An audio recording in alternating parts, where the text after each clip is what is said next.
Okay, well, hello, hello, hello, hello, hello, hello. I'm Parker, and I am holding a ball in my hands. Now, what if I told you that this ball is blue? Well, it is blue, so it makes sense, right? Now, what if I told you that this ball is red? Would that make as much sense? What about if I said it was yellow? Actually, in fact, it's not only yellow, but it has pink polka dots spotted all over it. What would you think about that? Actually, let me go further. Let me say that whatever you think this ball is, uh, that's the reality of what this ball is. In fact, this isn't even a ball, it's a giraffe. What uh, what am I talking about? This is obviously absurd. Well, this is relativism, and this is what we're going to be talking about today. Welcome to Scripture Saturday. I'll be talking about some topics in biblical worldview. We'll be discussing what the Bible says, compare that with what the world says, and really see how those ideas mesh together. Today, I want to talk about something that's kind of near and dear to my heart, but yet at the same time disgusts me.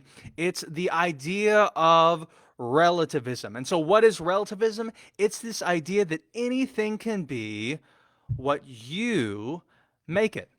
Whatever your perception is about reality, whatever you perceive things to be, you are correct. And this is the case of whether a ball is blue, whether it is red, whether it's yellow with polka dots. It doesn't matter if these are two contrasting worldviews. All that matters is you are both correct. This is relativism. Truth is relative to the person. So let me throw out this question to you. I'm going to throw out this question to you. What is a really popular thing, maybe food, maybe music, maybe a show or film that is popular but you don't really like? So I'll go first. You can share if you want with me in the comment section. But for me, it's probably the movie Snow White. I was having a conversation with a friend this last week about Snow White, and I admitted I made the concession, the evil, evil concession, that I don't really like Snow White a whole lot. I think the animation is incredible, by the way. It's the first Disney movie, so you kind of have to give it props for that. But honestly, the storytelling's not that great. You know, all the characters are kind of shallow. I know it's awful to say this sort of stuff. Crucify me. Um, but we have all these kind of subjective preferences. Maybe sometimes we go against the status quo. But what relativists say, people who believe this philosophy, is that everything is subjective. Just like how you may like Chinese over Mexican food, you may think murder is just as good as non-murder, I guess. But both of these ideas are equally meritorious. And so, whatever you believe about morality, about religion, about culture, really, really clearly, I just want to lay this out. The groundwork before we get started today is 100% correct. But so is every other belief about those things. That's what we're talking about today. And the one tricky phrase that you will always hear relativists use, and this basically wins them every argument, by the way, is, well, that's true for you, but not for me. It's easy to win an argument if you're a relativist because the only phrase you need to say is, well, that's true for you, but not for me. I have my own truth. You have your truth. I have my own truth. What do you say after that, right? If there's only one truth, and if you don't believe that, if you can't agree with me that there's one truth, then we're so far apart in our terms that arguing is just going to be a waste of time.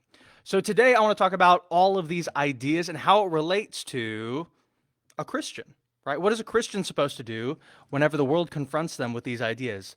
Going back in time, I'll go to Protagoras. Protagoras, he was a pre-Socratic philosopher and basically the founder of relativism. And how he discovered this, how his philosophy developed, is he observed the world. He observed the world, and he saw that a wind that passed by one person can say, "Oh, what a chilly wind," and the other person might feel the wind and say, "Oh, what a warm breeze."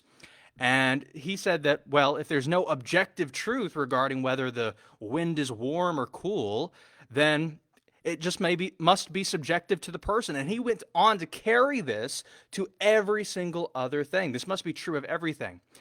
His famous line, Protagoras, his famous line is, "Man is the measure of all things." Basically meaning that we, humans, get to decide what is right and wrong.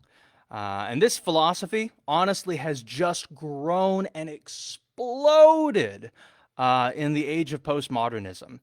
And honestly, today, the most dangerous form of this relativism is moral relativism.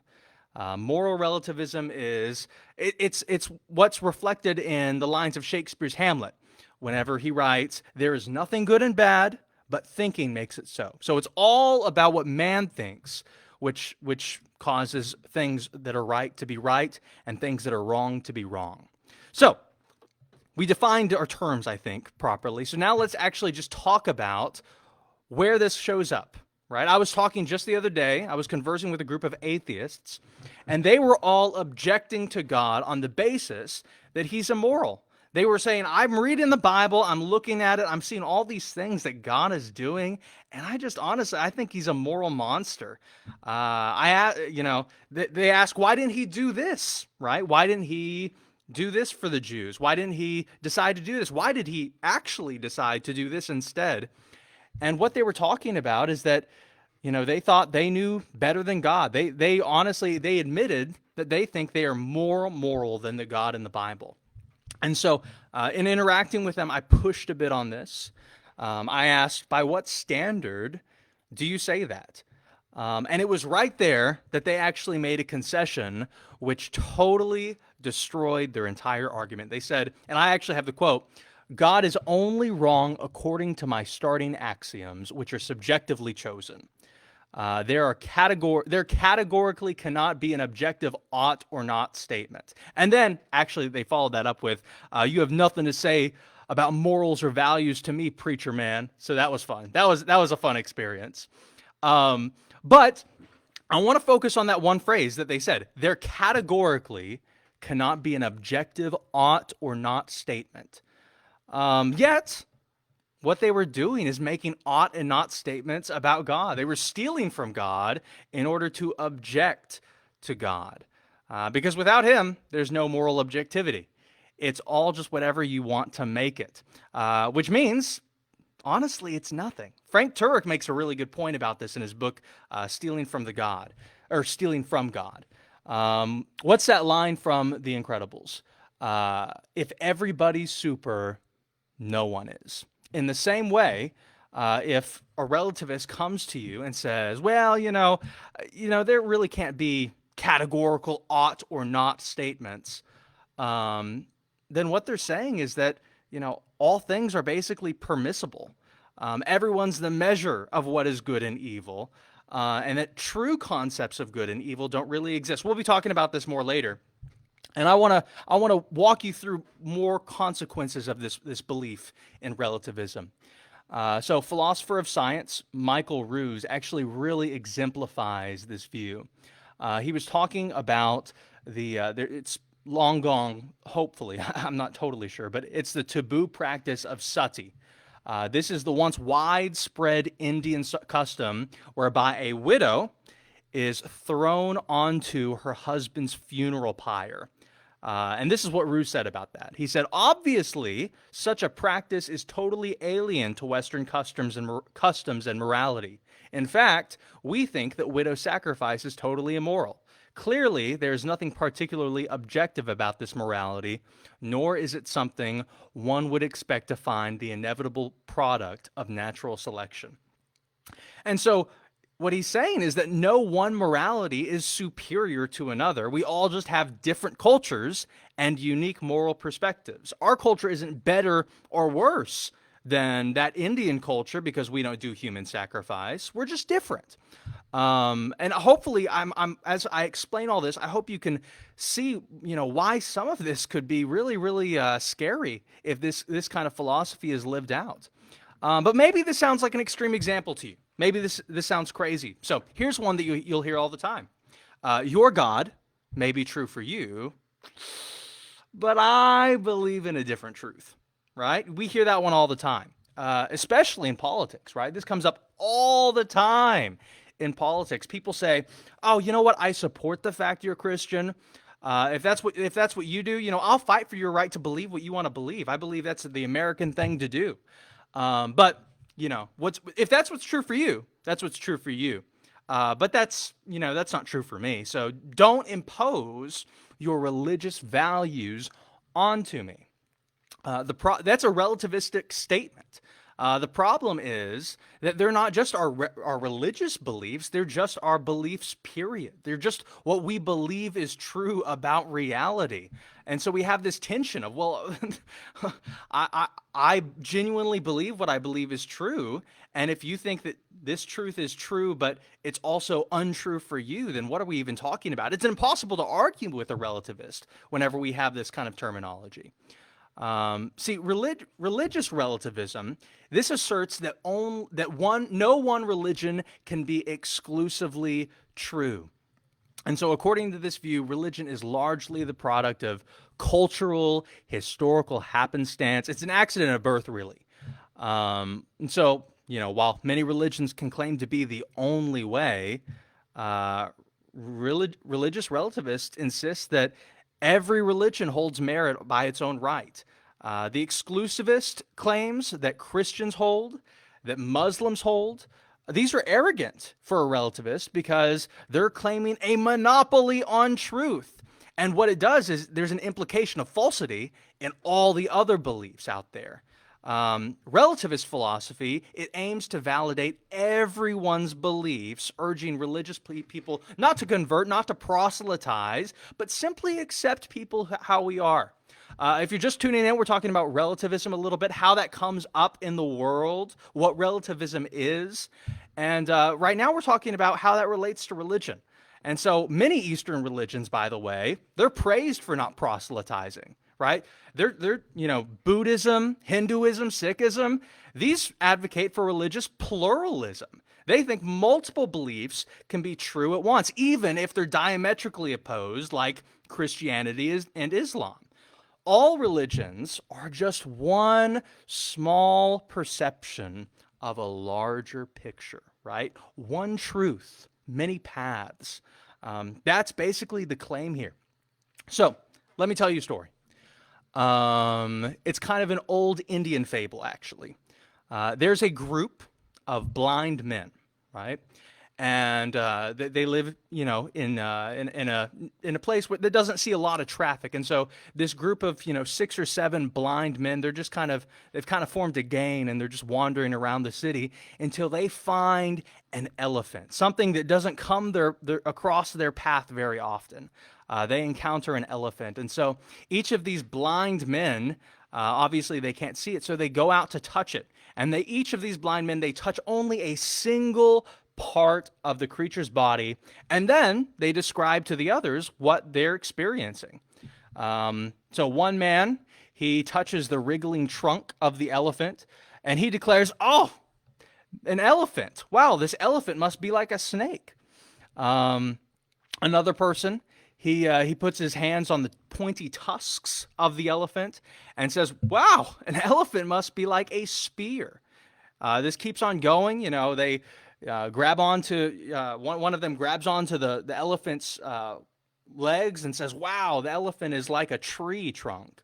And so this keeps on going until all 6 or 7 of these men, they've touched a different part of the elephant, and they all have different perceptions of what an elephant looks like. Okay, and then they begin arguing with each other. Well, an elephant is this. It's a tree trunk. No, it's a spear. No, it's like a whip or something, if they touch the tail. And so this is often kind of the parable used to describe what religious relativism looks like. So one subjective experience can be true, but not capture the totality of truth, right? One religion could be true, but maybe there's a whole elephant there that we're not talking about. This is a very attractive picture, very attractive, but ultimately I want to expose today that it's a carefully wrapped lie. How should a Christian respond to this? Right? We've talked about it. We talked about what relativism is. We've talked about where it shows up. But now, how should a Christian actually respond to relativist ideas? Well, the Bible teaches that God has given us truth through his word, which is holy and sufficient. He says that he says that he is the only God and there's no other like him. That's why, by the way, we can confidently know we're not missing out on anything like that story would lead us to believe whenever we read the Bible. We believe it's holy and sufficient.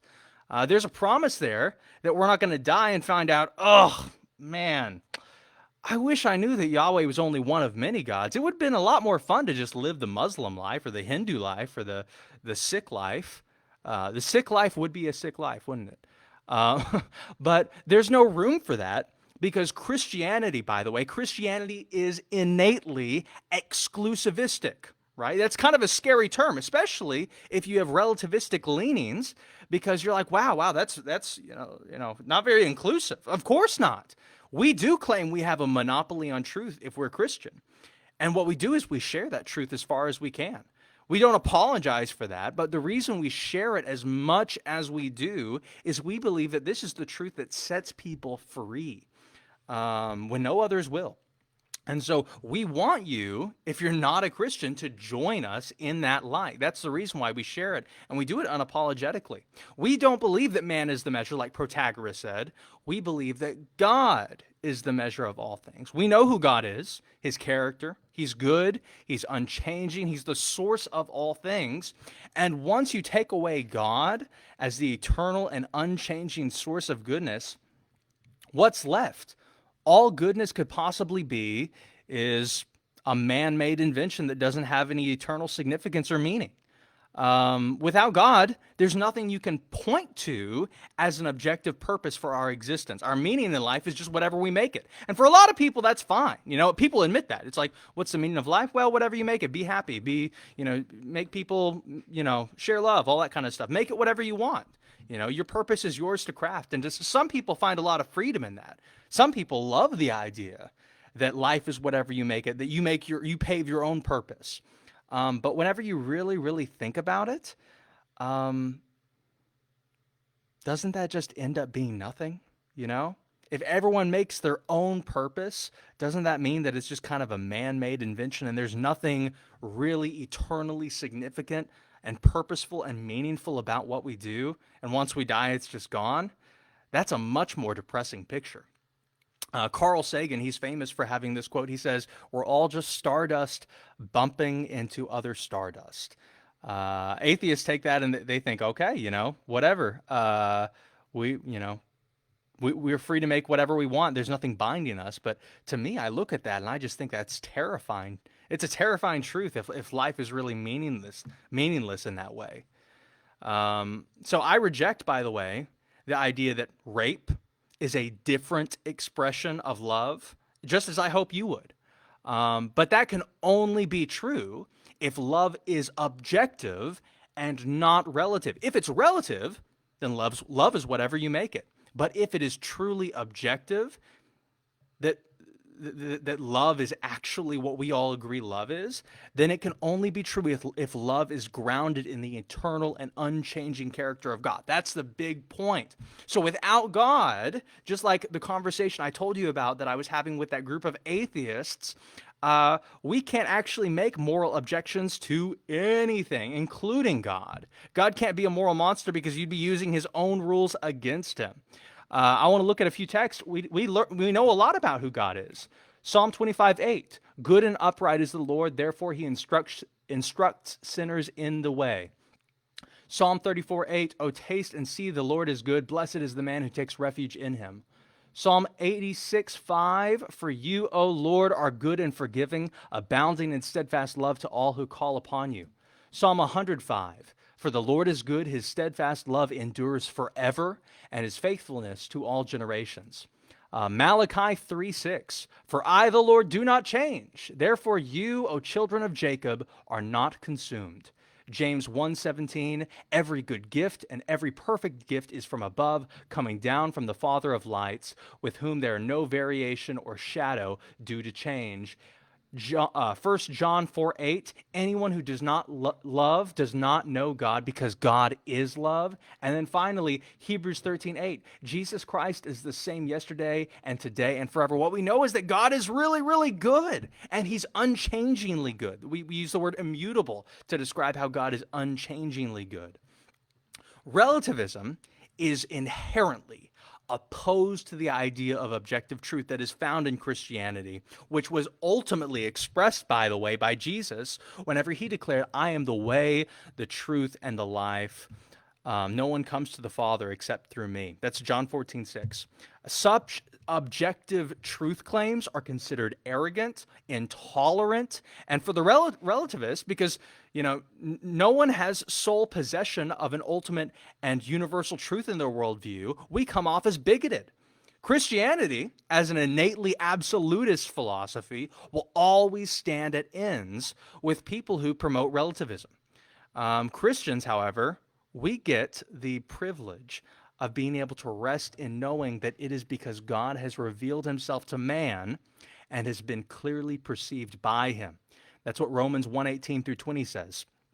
So, why is it so attractive to be a relativist? Why is there kind of a boom of relativists popping up today with the rise of postmodernism? Well, relativism, let's think about it. It allows for a lot of moral flexibility, right? It grants the individual, right, the ability to craft what they most want. What their heart desires can become reality.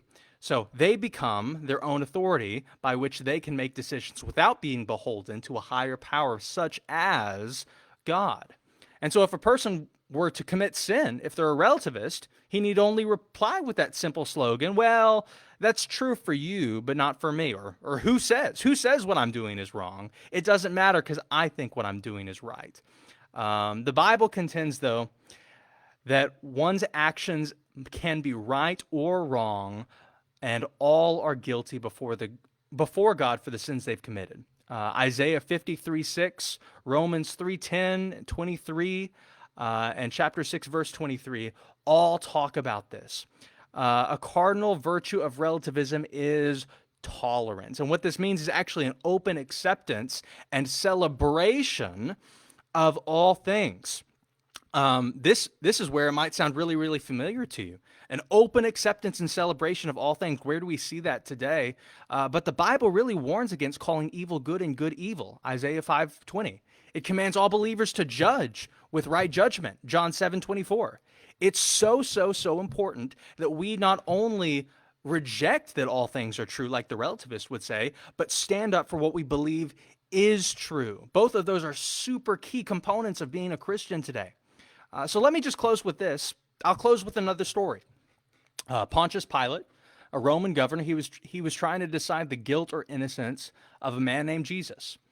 And while they were speaking, while Pilate and Jesus were speaking, he asked him, "What is truth?"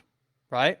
Jesus was saying he came to bear witness of the truth. John 18:37, and Pilate responds to Jesus by saying, "What is truth?"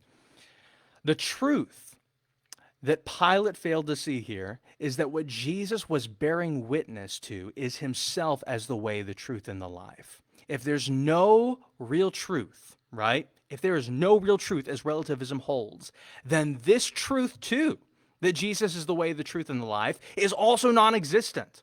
In a world of uncertainty, Christians have to hold fast to this truth above all other things. We have to rely on him as the solid rock on which we stand. That's the reminder I want to take away for myself today, and I hope our discussion today was pretty helpful for you as well. I pray have a good day in Christ, living out that truth.